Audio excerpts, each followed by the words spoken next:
نحمده ونصلي على رسوله الكريم أما بعد فأعوذ بالله من الشيطان الرجيم بسم الله الرحمن الرحيم يا أيها النبي جاهد الكفار والمنافقين واغلظ عليهم ومأواهم جهنم وبئس المصير يحلفون بالله ما قالوا ولقد قالوا كلمة الكفر وكفروا بعد إسلامهم وهموا بما لم ينالوا وما نقموا إلا أن أغناهم الله ورسوله من فضله فإن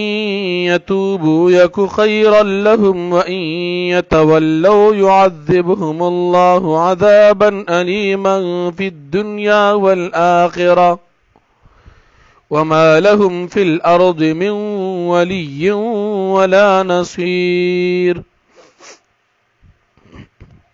ومنهم من عاهد الله لئن آتانا من فضله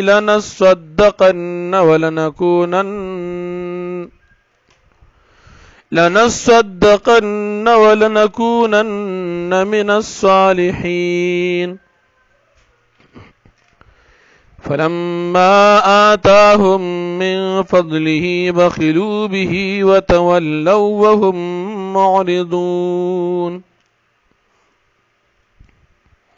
فأعقبهم نفاقا في قلوبهم إلى يوم يلقونه بما أخلفوا الله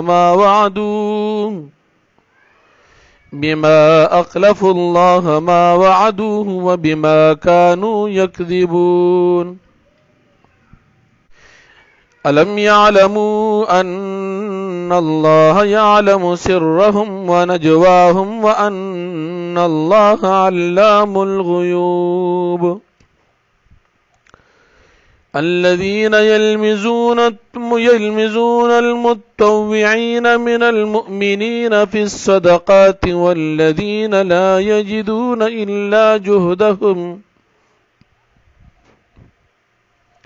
والذين لا يجدون إلا جهدهم فيسخرون منهم سخر الله منهم ولهم عذاب أليم استغفر لهم أو لا تستغفر لهم إن تستغفر لهم 70 مرة فلن يغفر الله لهم ذلك بأنهم كفروا بالله ورسوله والله لا يهدي القوم الفاسقين صدق الله العظيم سورة توبہ لسم پارا در او یایم نمبر آیت تی یا ایوہ النبی اے نبی علیہ السلام جاہد الکفار جہادو کد کافرانو سرا والمنافقین و منافقانو سرا وغلد علیہم و سختی کو پدوی باندی و مأواہم جہنم او زید ورتلو ٹکانا دوی جہنم دا و بئس المصیر او ډیر بد زید ورتو دا جہنم یحلفون بالله دی قسمون کوي په الله پاک باندې ما قالو چې دوی سن دی ویلي ولقد قالوا كلمة الكفر او حال دا دی چې دی ویلي وا کلمه د کفر وکفروا بعد اسلامهم او دی کافران شو پس د اسلام ښکارا کول خپلنا دی خپل اسلام ښکارا کو خو هغه نه بعدم دی کفر وک وهموا بما لم ينالوا او دی قصد کو دا غسو چې دی حاصل نکو وما نقموا او دی بدلا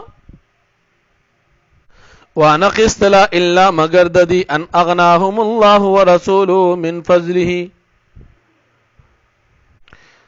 مگر دی خبره چې غنیان کړو مالدار کړو دوی له الله پاک او رسول دا غمن فضلی په خپل فضل سره یعنی دې چې مسلمانانو سره دا تکلیف او دا ظلمونه کی دا په دې به بنا چې دې سره الله پیغمبر خېګړه کړی دا نور د دې بل غوسه نشته خو هغه احسان په بدله کې دی ظلم او زیاتی کوي. فإن يتوبوا يكو خيرا لهم پس که چر دوی توبو کی يكو خيرا لهم نو دا ډېر بهتر وي د دوی د پاره. وإن يتولوا که چر دوی مخواړ اعراض وکړو يعذبهم الله عذاب ورک الله پاک دوی ته عذابا الیما عذاب دردناک فی الدنیا والآخرت په دنیا او په آخرت کې. وما لهم فی الارض او نبوی د دوی د پاره فی الارض پزمکه کې من ولی سوک دوست ولا نصير او نسوک مددگار. ومنهم بعض د دوی نه من هغه سوک دی عهد الله چې وعده کړی د الله سره لئن آتانا من فضلک چریتا من ترا کړ خپل فضل لنصدقنا نمون بخامقا ضرور به ضرور صدقه ورکو ولنکونن من الصالحین او خامقا منګ بشو د نیکانو نه. فلما آتاهم من فضله پس هر کله چې ورک دوی ته الله پاک خپل فضل یعنی د دنیا ورکا مال ورک بخیلو به دی بخل او کو پاغه باندې بخیلان شو پاغه سرا وتولوا او دی مخوالو د خپل وعدو نو هم معرضون او دی مقړون کی اراس کون کی دی. فاعقبهم نفاقا فی قلوبهم پس واچول الله پاک د دوی د پاره نفاقا نفاق فی قلوبهم د ظلم پزرون د دوی کی لا یوم یلقونه تر هغه ورځ پورې یلقون چې دی به ملاوی یدا غسرا بما اخلف الله زکه چې دی مخالفت کړي د الله پاک ما دا غسو وعدو چې دی وسر وعده کړي وا او بما كانوا يكذبون او په سبب د دې چې دوی بدروغ ویل. نبی او الله جل شانه سره ملاقات کوي او بیا بل ته خپل خبر جواب کوي. الم يعلم دوی نه پیږي ان الله چې بشک الله پاک يعلم پیجنی سرهم پټ رازونه د دوی پټي مشورې د دوی سرهم پټ رازونه د دوی ونجواهم پټي خبره مشورې د دوی ان الله بشک الله پاک علام الغیوب خفیږي په غیب باندې. الذين يلمزون المتطوعين هغه کسان یعنی منافقان یلمزون المتطوعين دی الزام لګوي المتطوعين په خوشاله سره خیرات صدقه ورکوونکو باندې من المؤمنین د مؤمنانو نه په صدقات په صدقو کې کوم مؤمنان چې په خوشاله سره صدقې کې تقریبا الزام لګي. والذین لا یجدون الا جهدهم او په کثافه کسانو باندې چې غي نمومي د صدقې د پار الا جهدهم مگر خپل مشقت د دوی یعنی مهنت مزدوری. فیسخرون منهم دی ټوکی کوي دی مؤمنانو پوری. سخر الله منهم بدل د ټوکو ورکړي الله پاک دیتا ولهم عذاب الیم وی دوی د پار عذاب دردناک. استغفر لهم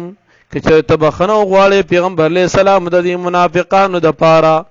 او لا تستغفر لهم یا بخنو نه غواړي د دوی د پاره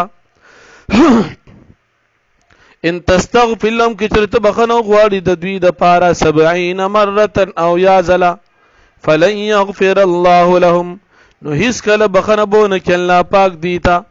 ذالک بانهم كفروا بالله دا ځکه چې دوی کفر کړی دی په الله پاک باندې او رسول او پر رسول داغه باندې.